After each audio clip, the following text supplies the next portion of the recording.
নমস্কার, welcome to my channel. সোমাস অ্যারোমাবিন্দের পক্ষ থেকে আমি সোমা বলছি। আমের নানা রকম রেসিপি আমি আপনাদের সাথে শেয়ার করেছি। আজকে আরও একটা আমের রেসিপি আপনাদের সাথে শেয়ার করব। আমার আজকের রেসিপি পাকা আমের কালাকাঁদ। আর কালাকাঁদ খেতে কম বেশি সকলেই খুবই পছন্দ করে থাকে। আর সেটা যদি হয় পাকা আমের, তাহলে তো আর কথাই নেই। চলুন তাহলে ভিডিওটা শুরু করা যাক।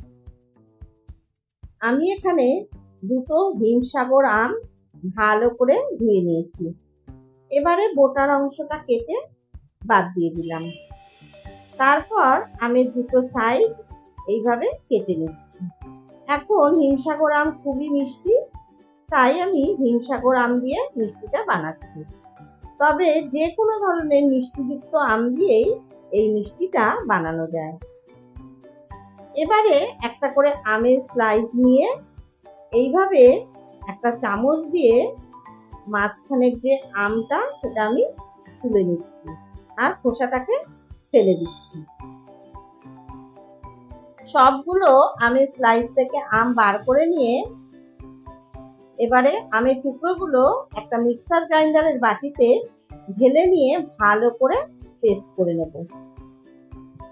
আর এর মধ্যে কিন্তু কোনো রকম জল আমি দেব না, জল ছাড়াই পেস্টটা করে নিতে হবে। দেখুন আম ভালো করে পেস্ট করে নিয়েছি। আমের পাল্প কিন্তু বেশ ঘন হয়েছে।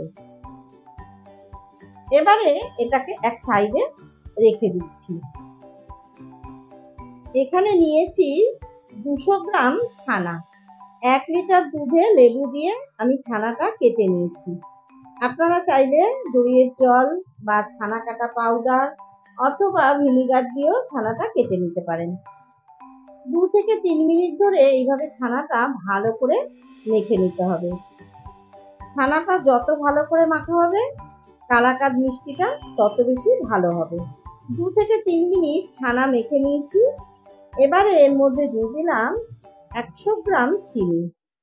যেহেতু লেবু দিয়ে ছানাটা কেটেছি তাই 2-1টা লেবুর দানা এর মধ্যে পড়েছে, সেটা আমি ফেলে দিলাম। এবারে চিনি দিয়ে একটু মেখে নিলাম। এখন দিয়ে দিচ্ছি সমস্ত আমের পাল্পটা। সমস্ত কিছু একসাথে ভালো করে এখন মিশিয়ে নিতে হবে। এইভাবে আমের কালাকাঁদ বাড়িতে বানিয়ে দেখতে পারেন, খেতে খুবই ভালো হয় আর বানানো খুবই সহজ। সমস্ত উপকরণগুলো ভালো মতো মিশিয়ে এখন ঢাকা দিয়ে রেখে দেব। এবারে একটা ফ্রাইং প্যান গ্যাসে বসিয়ে তাতে দিয়ে দিলাম সামান্য একটু জল। এইভাবে জল দিয়ে নিলে প্যানে মিষ্টি মিশ্রণটা আটকে যাবে না। এবারে প্যানের মধ্যে দিয়ে দিলাম মেজারিং কাপের 1 কাপ লিকুইড দুধ। এখানে 200 ml দুধ আছে। এবারে দুধটা অনবরত নাড়াচাড়া করে 2 মিনিট মতন ফুটিয়ে নিতে হবে। তাতে দুধটা একটু ঘন হয়ে যাবে, তবে খুব বেশি ঘন কিন্তু করব না। 2 মিনিট জাল দিয়ে দুধটা একটু ঘন করে নিয়েছি। এখন গ্যাসের ফ্লেম একদম লোতে করে দিয়ে ছানা, চিনি, আমের যে পাল্পটা একসাথে মিশ্রণ তৈরি করে রেখেছিলাম সেই মিশ্রণটা সম্পূর্ণ দুধের মধ্যে ঢেলে দিচ্ছি। তারপর খুব ভালো করে লিকুইড দুধের সাথে মিশ্রণটা মিশিয়ে নিতে হবে। আর গ্যাসের ফ্লেম কিন্তু একদম লোতেই রেখেছি, হাই ফ্লেমে কিন্তু মেশানো যাবে না, কারণ মিশ্রণটা তাহলে ফ্রাইং প্যানে আটকে যেতে পারে। সমস্ত কিছু ভালো মতো মেশানো হয়ে গেছে। এখন গ্যাসের ফ্লেম মিডিয়ামে রেখে অনবরত নাড়াচাড়া করে মিশ্রণটা ঘন করে নিচ্ছি। মিডিয়াম ফ্লেমে প্রায় 3 থেকে 4 মিনিট জাল দিয়ে নিয়েছি। মিশ্রণটা কিন্তু অনেকটাই ঘন হয়ে এসেছে।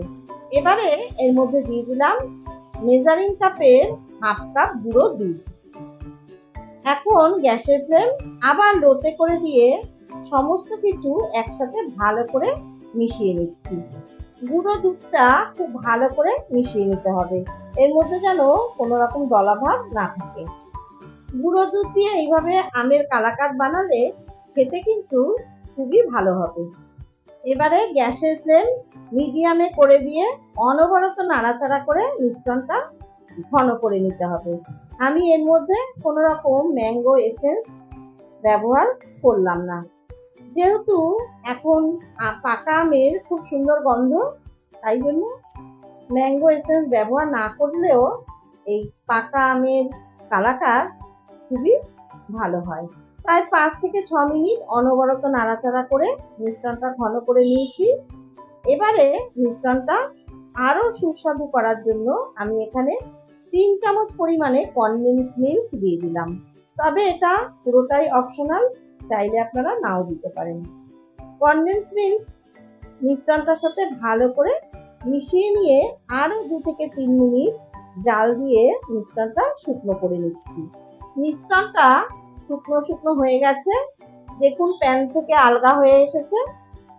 এইরকম শুকনো শুকনো করে নিতে হবে, তবে খুব বেশি শুকনো করতে যাবেন না, তাহলে কিন্তু মিষ্টিটা শক্ত হয়ে যাবে। যেহেতু কালাকাঁদ একটু নরম নরম খেতে ভালো লাগে, তাই এই পর্যায়ে শুকনো করে নিতে হবে। এখন গ্যাসের ফ্লেম অফ করে দিলাম। এবারে একটা ট্রে নিয়ে নিয়েছি, এর মধ্যে অল্প একটু ঘি দিয়ে দিলাম। একটা ব্রাশের সাহায্যে ঘি ভালো করে ট্রের মধ্যে ব্রাশ করে নিতে হবে, যাতে মিষ্টির মিশ্রণটা ট্রের মধ্যে আটকে না যায়। ভালো করে ঘি ব্রাশ করে নিয়ে মিষ্টির মিশ্রণটা ট্রের মধ্যে ঢেলে দিলাম। তারপর একটা স্প্যাচুলার সাহায্যে ভালো করে সেট করে নিতে হবে। আমি চৌকো করে শেপ দিয়ে দিচ্ছি। এবারে উপর থেকে পেস্তা গুঁড়ো ছড়িয়ে দিচ্ছি, এতে মিষ্টিগুলো দেখতে অনেক বেশি সুন্দর লাগবে। আপনারা আপনাদের পছন্দের ড্রাই ফ্রুটসের গুঁড়ো উপর থেকে ছড়িয়ে দিতে পারেন। এবারে এটাকে ঠান্ডা করে নেব।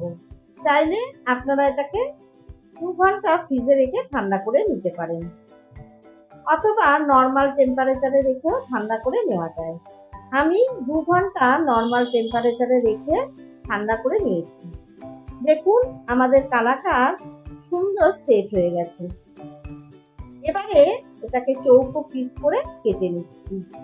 আমের কালাকাঁদ বানাতে খুব বেশি উপকরণ কিন্তু লাগে না।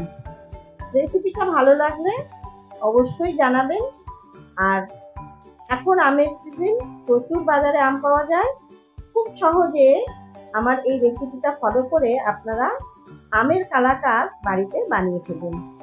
আমার রেসিপিগুলো ভালো লাগলে অবশ্যই আমার চ্যানেল সাবস্ক্রাইব করবেন, লাইক করবেন, কমেন্টস করবেন আর বন্ধুদের সাথে প্রচুর শেয়ার করবেন। ধন্যবাদ।